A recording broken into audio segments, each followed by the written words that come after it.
बंगाल के लोगों का जो मैंने मिजाज देखा है, मैं इस विश्वास के साथ वापस जा रहा हूं कि 4 मई के नतीजों के बाद बीजेपी के शपथ ग्रहण समारोह में मुझे आना ही है।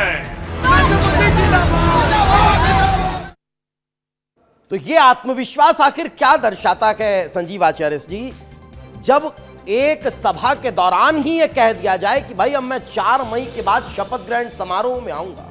ये कैसे आता है, ये कहां से आता है? देखिए, ये तो कोई भी राजनीतिक दल जो चुनाव लड़ता है उसका नेता यही आत्मविश्वास दर्शाता है। वो दर्शाना जरूरी भी होता है, कार्यकर्ताओं का मनोबल बढ़ता है और एक माहौल बनता है कि पार्टी सत्ता में आ रही है। और चूंकि एक बात ये भी सही है कि नरेंद्र मोदी इस समय देश के सबसे लोकप्रिय नेता हैं, इसमें कोई दो मत नहीं है। और नहीं, मतलब ये बड़ी बात आप कर रहे हैं। अभी भी मतलब वो लोकप्रियता बनी हुई है जो इतने इलेक्शंस के बाद ये कहा जा रहा था कि 2019 के बाद कि भाई ग्राफ डाउन हो चुका है, वो अभी भी बनी हुई है। नहीं, आप जो हर चुनाव मोदी जी के चेहरे पे लड़ रही है भाजपा, हर श्रेय उनको ही मिलता है। आप ये देखिए कि चाहे बंगाल में भी चुनाव हो तो मोदी जी और यशस्वी प्रधानमंत्री, इसी को लेकर भारतीय जनता पार्टी ने वहां कोई शुभेंदु अधिकारी के चेहरे पे चुनाव नहीं लड़ा है भारतीय जनता पार्टी ने। तो अपराजिता जी, अगर ये मैजिक बना हुआ है तो फिर तो यूपी में बड़ी दिक्कत होगी आने वाले चुनाव में। नहीं, उत्तर प्रदेश में आप देखिएगा, उत्तर प्रदेश में चीजें बहुत बदल गई हैं और वहां पर स्थिति बहुत खराब है भारतीय जनता पार्टी की। यूपी में निश्चित मुझे और कांग्रेस पार्टी को ये हम अनुमान लगा सकते हैं कि वहां पर कांग्रेस पार्टी का शानदार प्रदर्शन होगा। और ये भी मुझे आपके चैनल क्यों नहीं हो पाया? अब देखिए इसके बारे में आत्मचिंतन करने की निश्चित आवश्यकता है। और ये मैं हमेशा कहती हूँ कि हार से बहुत बड़ी सीख हमेशा मिलती है। क्या कांग्रेस चुनाव लड़ी नहीं?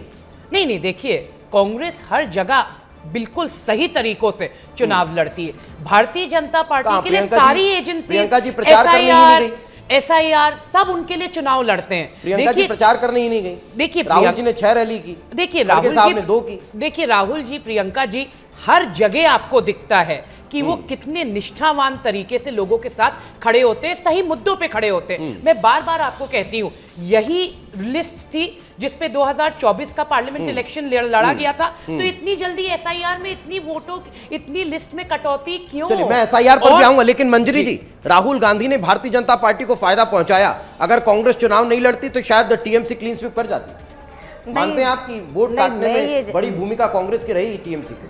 देखिए, कांग्रेस तो TMC की समर्थक थी, अब वो तो वही बता सकते हैं। बीजेपी का समर्थन कर गई। कांग्रेस बीजेपी का समर्थन क्यों करेगी? बीजेपी अपने काम पर भरोसा करती है। वर्षों से हमारा कार्यकर्ता जमीन पर कार्य कर रहा था, कार्यकर्ता के साथ मारपीट भी हुई, हत्याएं भी हुई, कई अत्याचार सहे। और वहाँ जो बंगाल की जो जनता है, बंगाल की जो जनता है, TMC की मदद न करते हुए कांग्रेस बीजेपी की मदद कर गई। वोट काटने में TMC का कहीं ना कहीं खेल बिगाड़ा।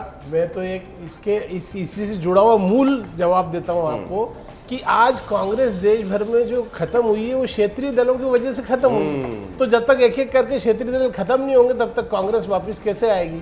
तो कांग्रेस तो मजाक में लोग कहते हैं कि ये इसी थ्योरी पे काम कर रही है कि भाई वहाँ पे बिहार में गए, अब वहाँ पे तेजस्वी यादव निपट गए पूरी तरीके से, अब इधर बचा उत्तर प्रदेश सामने है, अब बंगाल में ये कर ही दिया।